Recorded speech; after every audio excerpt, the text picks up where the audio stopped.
ये बात मेरी बचपन की है। जब मैं 15 साल का था, मैं अपने बाबा के साथ तब खेत के फार्म हाउस में रहता था। फार्म हाउस में सिर्फ हम दोनों ही रहते थे, क्योंकि आई मेरे बचपन में ही गुजर गई थी। मेरे दोस्त राजीव और बग्गा भी पास ही के फार्म हाउस में रहते थे। आजू बाजू के सभी खेत ज्वार की फसल से भरे हुए थे, दाने भर चुके थे और कई पंछी उस पर ताव मारने के लिए खेत में मंडरा रहे थे। यह देख सभी किसानों ने अपने फसल में बिजुका खड़े कर दिए थे।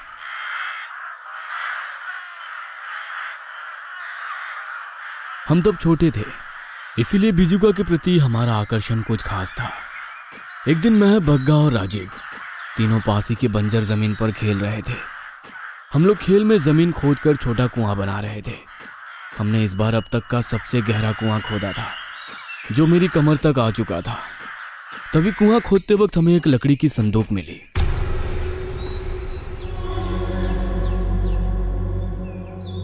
उस पर कुछ धागे बंधे हुए थे, जो कि काफी वक्त से जमीन के अंदर होने से कमजोर हो चुके थे। मैंने उसे बस उंगलियों से तोड़ डाला। उस पर एक ताला भी था, जो हमने पत्थर से मार मार कर तोड़ डाला। हमने उत्सुकता में उस संदूक को खोला।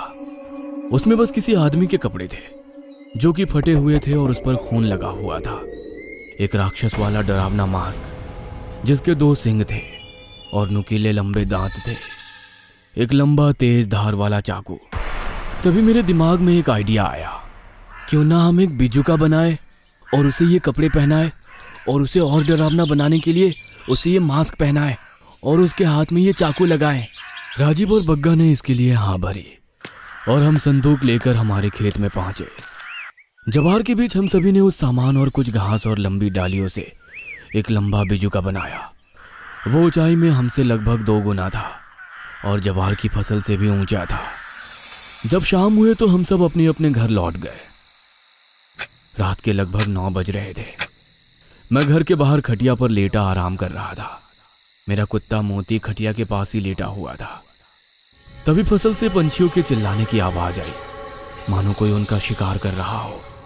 मैंने कुछ सफेद पंछी आसमान में तेजी से उड़ते हुए देखे। यह देख मोती खड़ा हुआ और उस दिशा में देख भौंकने लगा। पंछियों की घबराते हुए आवाजें सुन मैं भी कुछ डर सा गया था। जा मोती, देख क्या फसल में क्या है, मैंने मोती से कहा और मोती फसल में भौंकते हुए भागा। मैं खटिया पर खड़ा होकर फसल में देख रहा था। हवा की वजह से फसल हवा में झूल रही थी। तभी मैंने मोती की कुई कुई आवाज सुनी, मोती, मोती। मैं जोर से मोती को आवाज देने लगा, लेकिन मोती ने मेरी आवाज का जवाब नहीं दिया। मैं जैसे ही आवाज देता, वैसे मोती भौंककर मुझे जवाब देता था। मैं डर गया और मैंने ये बात बाबा को बताई।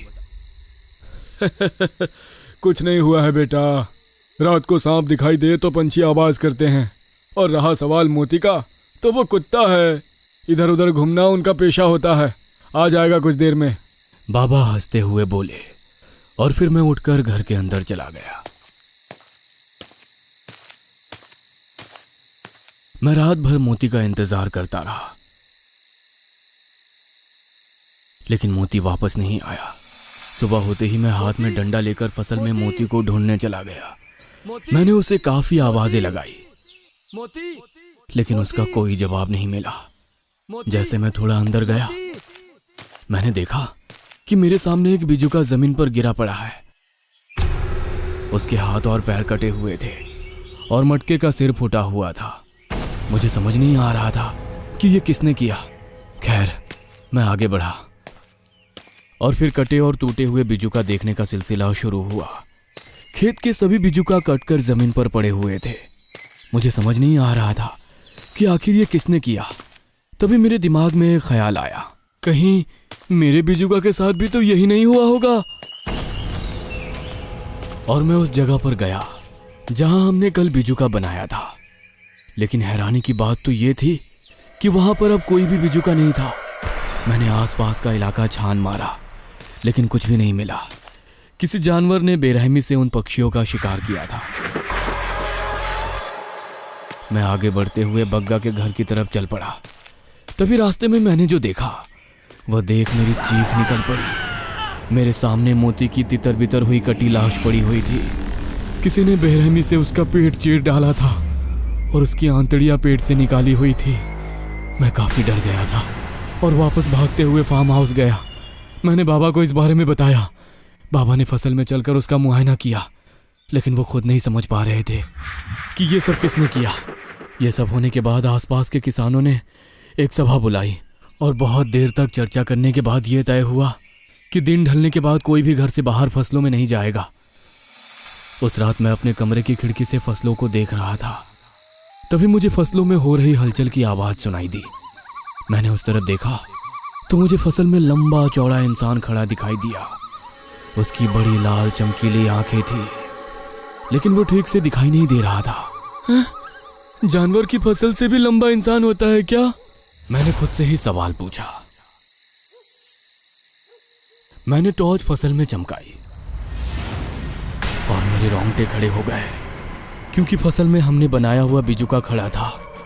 ऐसा लग रहा था मानो वो मुझे ही देख रहा हो, लेकिन मैं समझ नहीं पा रहा था कि ये तो गायब हो चुका था, तो अब यहाँ अचानक वापस कैसे आ गया? कहीं ये चल के तो नहीं आया? नहीं, बिजुका कैसे चल सकता है? मैंने खुद से बोला, लेकिन मेरे ऐसा कहते ही वो बिजुका फसल में मुड़ा और दाहिनी तरफ चलने लगा। यह देख मुझे मेरी आंखों पर विश्वास नहीं हो रहा था। मैंने आंखें मसलकर वापस फसल में देखा तो अब वो फसल में नहीं था। तभी मैंने हमारे भैंस की रंभाने की आवाज़ सुनी। वो काफ़ी डरावनी आवाज़ में रंभा रही थी, जैसे उस पर किसी ने हमला किया हो। मैं अपने कमरे से बाहर आया। तब मैंने देखा कि बाबा हाथ में शिकार वाली बंदूक लिए घर से बाहर जा रहे थे। मैंने उनके साथ चलने का ठाना। बाबा मुझे मना कर रहे थे, लेकिन मैं हट करके उनके साथ कैटल शेड की तरफ चला गया। एक भैंस जोर जोर से रंभाते हुए उछल रही थी, लेकिन दूसरी भैंस हमें जमीन पर लेटी हुई दिखाई दी। लेकिन जब हम पास गए तो हम काफी डर गए, क्योंकि दूसरी भैंस आधी कटी हुई थी। उसके पेट से पीछे का हिस्सा गायब था और उसकी अंतड़ियां और खून जमीन पर बिखरे हुए थे। इतनी बड़ी भैंस के टुकड़े करने वाला जीव कौन सा हो सकता है? बाबा चिंतित होते हुए बोले। हमें दूसरी ओर से गुर्राने की आवाज आई। हमने उस तरफ देखा तो बिजुका दूसरी भैंस की लाश का निचला भाग खाते हुए हमें दिखाई दिया। उसने गुर्राते हुए हमारी तरफ देखा। भीको! बिजुका को देख बाबा हैरान होकर बोले। बिजुका को जिंदा देखकर मैं भी काफी हैरान हो गया था कि तभी वो बिजुका हाथ में चाकू लिए बाबा की तरफ भागते हुए आने लगा और बाबा ने बिजुका के सीने पर गोली दाग दी। वैसे वो बिजुका जमीन पर गिर गया। कुछ देर जब उसने कुछ हलचल नहीं की तो बाबा मुझे पीछे ही रुकने के लिए बोलकर खुद बिजुका के पास गए। उसकी छाती पर पैर रखते हुए उन्होंने एक और गोली उसके सिर में मारी और जिज्ञासा से उसे देखने लगे। बाबा बिजुका के डरावने मास्क को देख रहे थे, जैसे कि वो उसे पहले भी देख चुके हैं। तभी अचानक से बिजुका जिंदा हो गया और उसने चाकू बाबा के पीठ में घुसा दिया। बाबा दर्द के मारे चीखे। बेटा, बेटा, सुबह होने तक छुप कर रहना। बाबा तड़पते हुए बोले। बिजुका ने अपना लंबा जबड़ा खोला और फिर उसने बाबा के सिर को किसी गाजर की तरह चबा डाला। यह देख मेरी चीख निकल गई और मैं घर के अंदर भागा।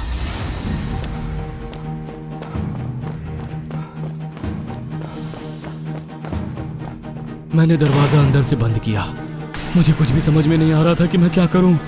बग्गा का घर मेरे घर से करीब था, इसलिए मैं घर के पीछे दरवाजे से होकर खेतों से बग्गा की तरफ भागा।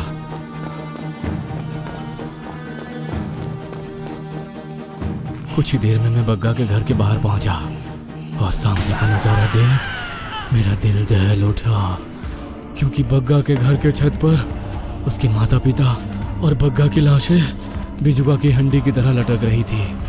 उनके शरीर का मांस जगह जगह पर खाया गया था। उस बिजुका ने उन्हें बहुत ही दर्दनाक मौत दी थी और उनकी लाशों को बिजुका की तरह ही हंडी पर लगाया था। उनकी लाशें देख मैं कांप उठा।